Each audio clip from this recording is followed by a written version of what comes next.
You mentioned you opened the step site on Crowley last Friday.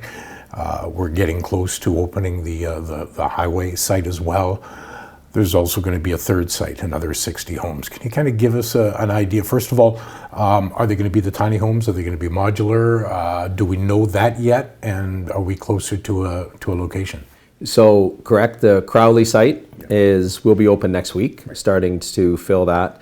The Trailhead site will be open shortly thereafter. I was speaking with a number of the contractors who are working on that site while we were at the Crowley site last week, and they were saying that once everything is done on the Crowley site, which will be probably later this week or early next week, then they're full ons to the Trailhead site and have that completed. The tiny homes that are on the Crowley site, and then more of the sleeper units, which are on the Trailhead site. And then there will be another one. I'm advocating for the small tiny homes once again. So that's what I'm advocating for. We still haven't completed what that negotiation will look like and where the exact location of it is. We do need to make certain that it is city land and that the utilities are right there, so we're able to hook up to the utilities. And I know city staff are going through right now and have looked at, I believe, 3 possible sites. But we're also wanting to make certain that it's diversified throughout the community. And the important item to know with respect to these sites is these are transitional sites. So even with STEP, as it states, the individuals who are moving into these sites are individuals who are in shelters currently at this particular point in time. We have 280 individuals in shelters. We're at about 94% capacity. They're going to move from the shelters into these units. Then this is a temporary stay accommodation within these units, and then to look at advancing them into more permanent form of housing, and also assist them with obtaining employment, working them through the health considerations that they may have. Then from the encampments, the individuals who are in encampments will then work their way into the shelters. So it'll open up room within the shelters to allow the encampments to go into the shelters into the step place or trailhead, and then advance them into more of a permanent housing.